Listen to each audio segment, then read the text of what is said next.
Hello and welcome to my podcast. Do me a favor, subscribe to the John Keim Report wherever you get your podcast. You're watching on YouTube, hit that like button, hit that subscribe button. You can find us there as part of Empire Media, AMPIRE, always much appreciated. I hope you know that by now. Today, this is a bonus podcast, folks. I wasn't expecting to do this, but the news came out today that the Commanders would not pick up Chase Young's fifth-year option. Not a surprise. Told you this a few times on here. I did not think they'd pick it up. It was going in that direction. If they really wanted to, they would have done it because they've done it with other guys.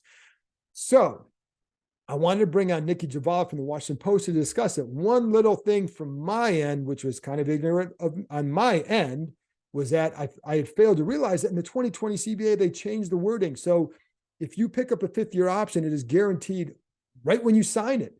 In the past, it had been guaranteed for injury only. So teams might be more apt to take a risk on guys, knowing that, well, if the guy's not hurt, you can always cut him, and then you're free out of that deal.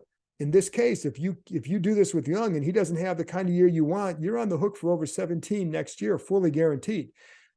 I think you want to maintain some level of flexibility. So I think all that factors into it. But Nikki and I discussed it, and you'll hear me saying like, oh, I didn't realize that. So you can say, hey, I'm human, folks. Anyway, there you go. So I just want to explain that real briefly.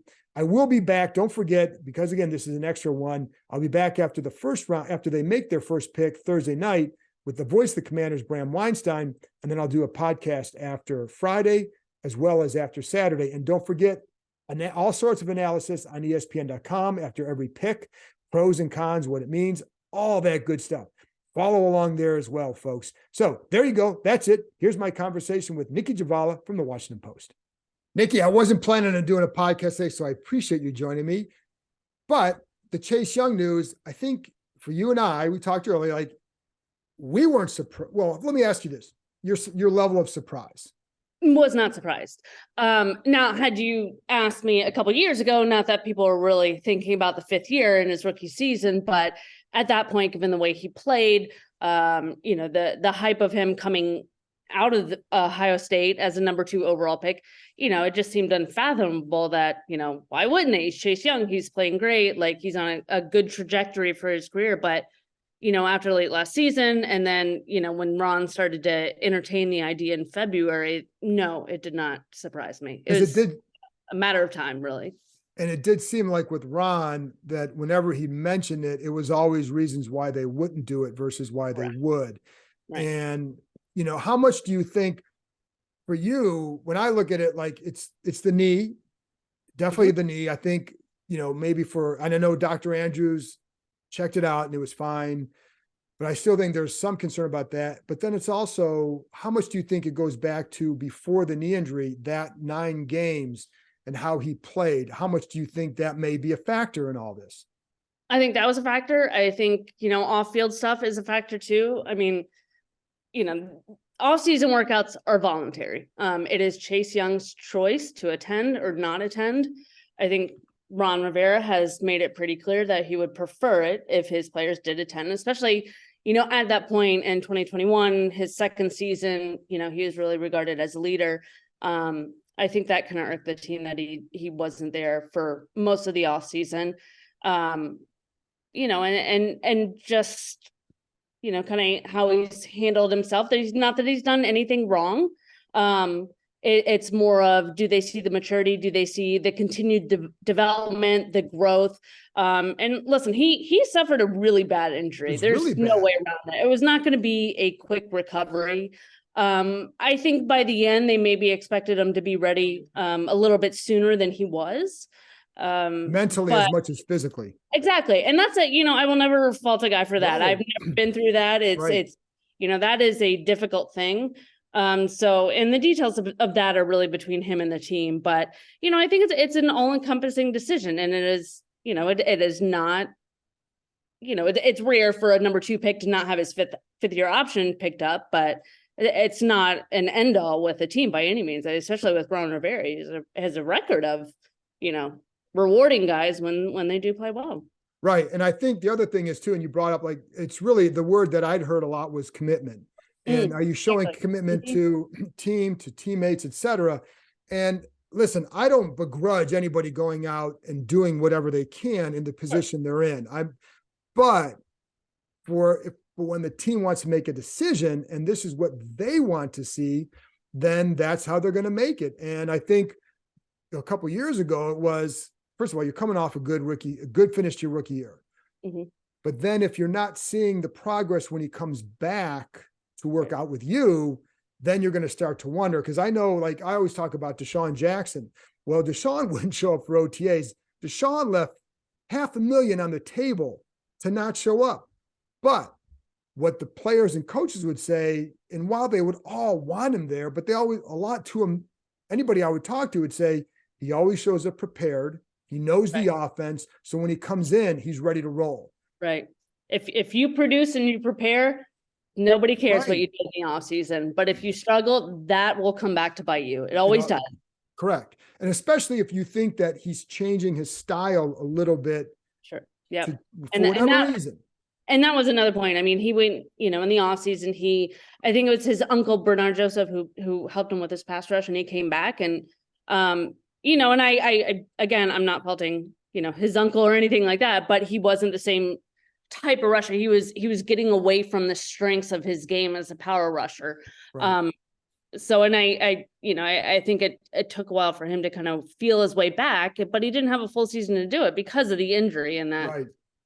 So it's a bit of circumstance. It's, it's him, it's everything. It's, but it's not the end all be all. It's just, not what anybody expected a couple of years ago, but within the last year, it seemed it was coming. So one of the things that I'd hear, like whether on Twitter, you hear a little bit of other people talking about it, is like, what's this, is this going to taint hurt the relationship? So if he does have a good year, he wouldn't want to resign. Yeah. It's up. I mean, that part is up to him. I mean, listen, they did exercise the 5th year option on Daron Payne. They did not extend him going into last season. Right. He was in a contract year last year. Everybody knows he was not thrilled about not being signed. I mean, there's, he even admitted, and I think there was a video that the team posted recently. He admitted he was not happy about it, but he went out and balled, and he got, a sizable deal. So yeah, I think a lot of this is in Chase's, court right now. Is how does he handle this? How does he respond to it? But it does not mean a split, and ultimately, but right now it's not a split. My experience has been money always talks in these situations. Sure. So if he goes out and has a big year, he can say, unless he just says, like, we've seen players here who just say, I'm done with this place. Mm-hmm. Trent Williams, but having said that, even Trent Williams, if they had paid him, he would have stayed. Right. Kirk Cousins, if they had paid him, he would have stayed. It wasn't that they never made Kirk Cousins an offer to test that, but he would have stayed because that was a price that he had. And I think they would have stayed. So it wasn't, so they never really tested that quote unquote loyalty thing, but I don't think Daron Payne was being loyal. I think Daron Payne made a good decision based on what they paid him for market value. But, so do you think that would be the case? Because I would lean toward, if he has a big year and they want to keep him and they pay him, I think he would take it. But, yes. And it said that, we don't know until you're in that situation, but what do you think? Yeah, I think so. I like you said, it's hard to know in a year from now.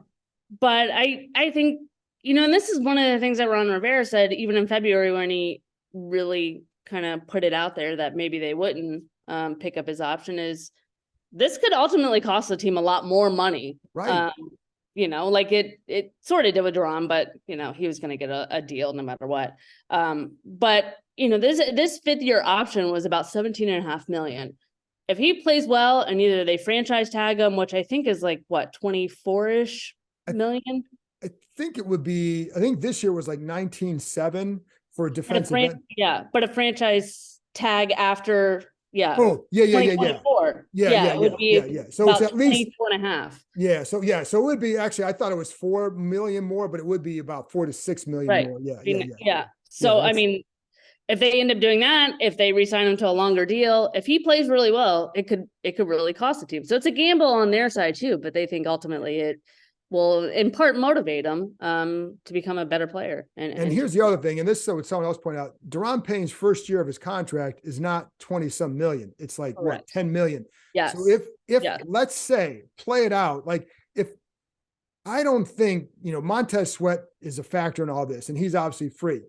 Right. I don't know that you're going to keep Montez and Chase, even if you pick up Chase's option, because it's still very expensive. Yeah. But let's say you wanted to keep Chase and you want to do something with Montez, but you could sign Chase to a long-term deal. That first year hit is a lot less than that 5th-year option. It makes it so much easier to manipulate the cap when you get them on longer-term deals, because you can push a lot of it down the road, right? And spread out the signing bonus. So, this is also, we talked about, some of the reasons for it. Financially, this makes sense for them right now. And especially if they do want to consider keeping Montez Sweat. I know they like him. They'd like to extend him. Yeah. But can they do it? That's always going to be the question, and a $17 million, the 5th-year option becomes fully guaranteed as soon as you exercise it. So that would be $17.5 million on the books for next year. And that's for injury only. I think they changed it in the 2020 CBA. Okay. I think it's then I better double check that, because that's a huge deal. Yeah, I believe that's the case. All right, I'm going to double check that. Yeah. But then you also got the cap hit of John Allen and Deron Payne. So right. You're talking like a little over 60 million, I believe, in just salary cap dollars allocated to those 3 guys alone. The adventure park is ziplining through the trees. It's climbing from platform to platform.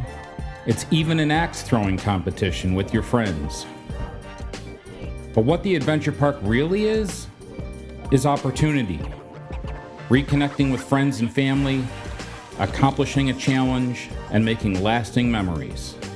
So book your visit today and choose your own adventure.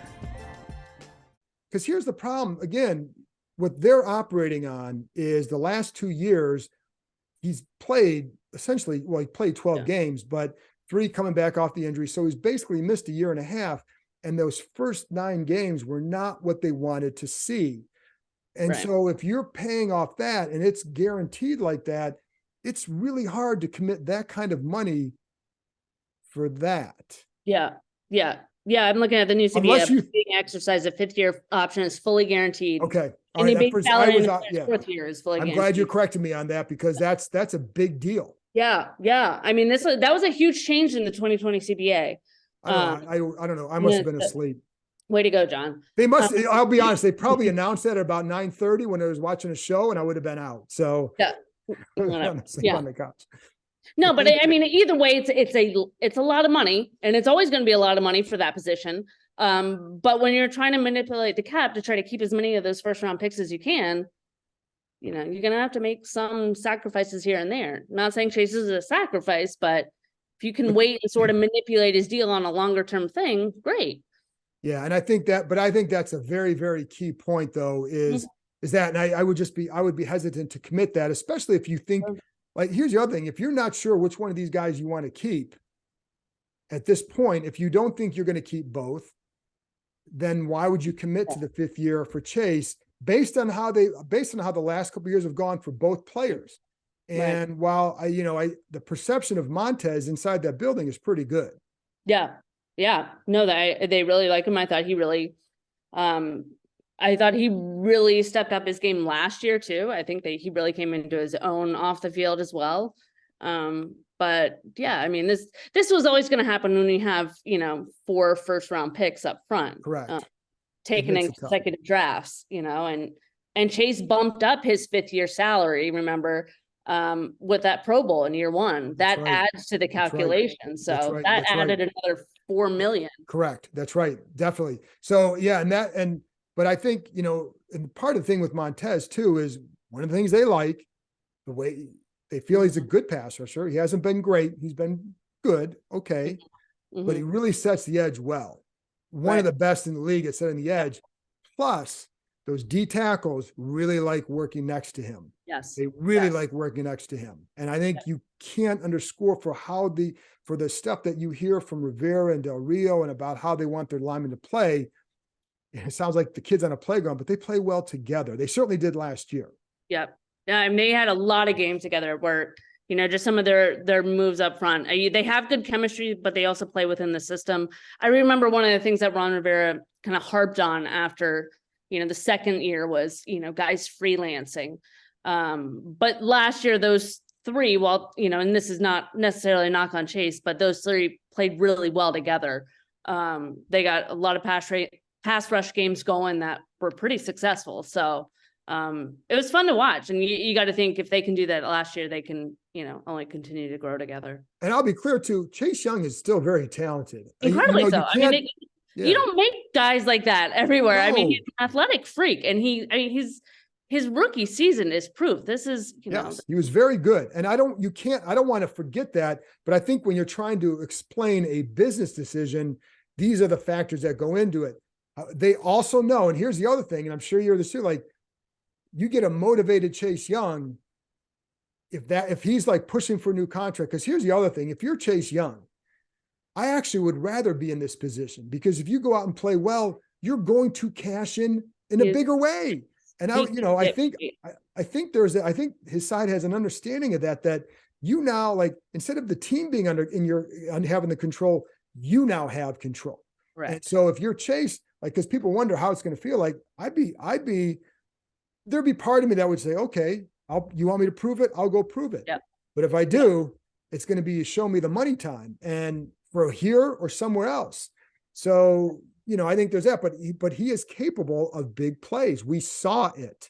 Right. I think, that was not a mirage his rookie year, because he played very well. And so I think they would love to have that, because it would make them better in a year. And here's the other part, Nikki, too. And I was just talking to someone about this, that if you're Rivera, you care about this year, because if this year doesn't go well, you're not getting the next year. Exactly. So do you really, how concerned are you about that fifth year option? Would you rather dangle that carrot out there for him, Right. No, absolutely. I mean, just adds to the plate of the next ownership group, And all their defensive ends are going to be free agents. Some of their other top players are going to be free agents, and, that's if the deal is done by then. Correct. So, yeah. So anyway, but there's that, the other part is the trade. Right. There's really, I don't think there's any market for him right now. But yeah, right. And right now his value's at his lowest. It wouldn't make any sense. Now, if he balls out and he starts to look like Chase Young of 2020, he could have value by the trade deadline at the end of early November.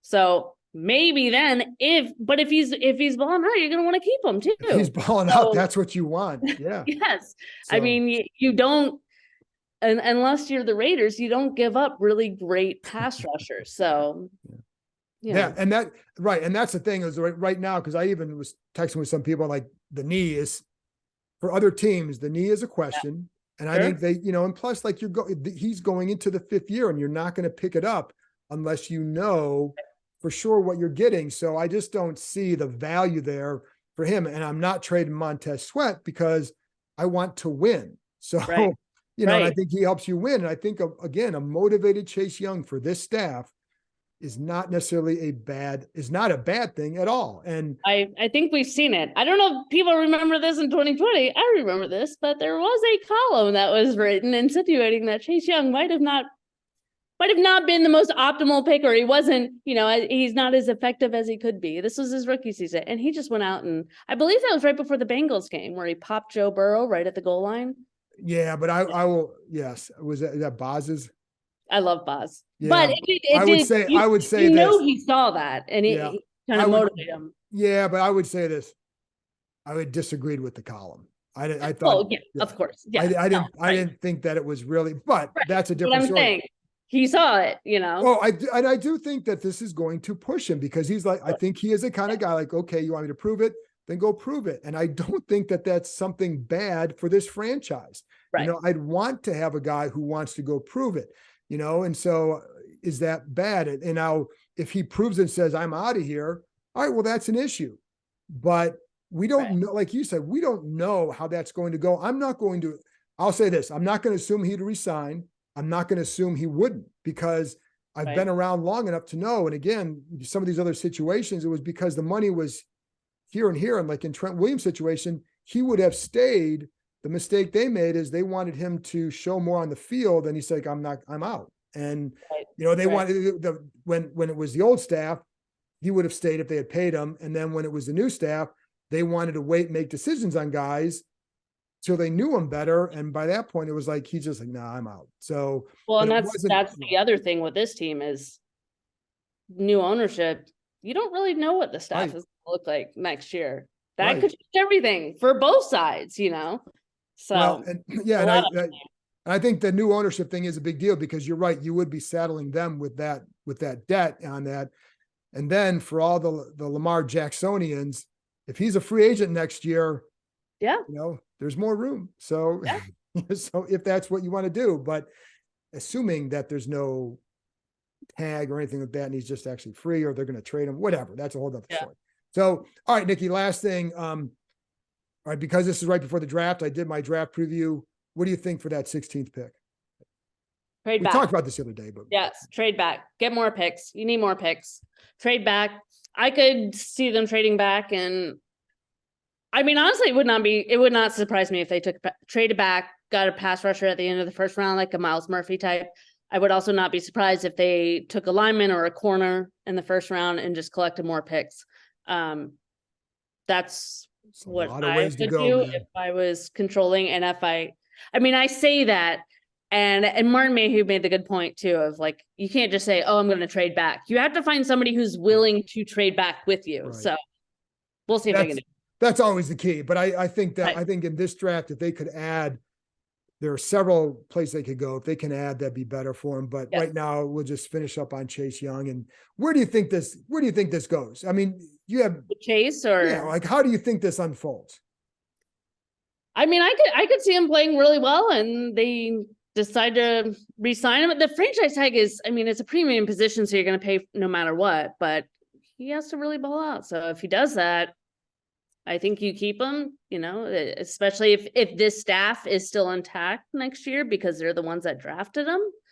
I don't know. I could see it going either way. I know they really, really like Montez. So it also would not surprise me if they, essentially pick one over the other, since if they can't keep all four, so. Which would be difficult. And I know that they've at least mentioned the desire to extend him. Yes. But it's not to the same level that we would hear about last year about McLaurin or anything like that. It's more of I think they'd like to. I think if you got him for a good deal right now, you probably would. But if I'm Montez, I probably would wait, because whatever you're going to get offered now, probably that same offer is probably there at the end of the year. Right. Because the market always goes up, and if you have a big year, you could really cash in. So, and I think Montez, with his body of work so far, he's going to get paid no matter what, depending on his production, it can go up significantly. And might determine where he gets paid. But I think he's going to get big money either way. Yeah. So, but then, and I, like I said, I think we could still see Chase Young have a big year. This is more just explaining a business decision as to why they did this versus, is he going to have a good year? I think he could. Right. And if he does, then they're going to all benefit. And I think they'll be a lot happier than they would have otherwise. So, Nikki, I appreciate you joining me, and I guess we'll see you out at the draft. Yeah, sounds good.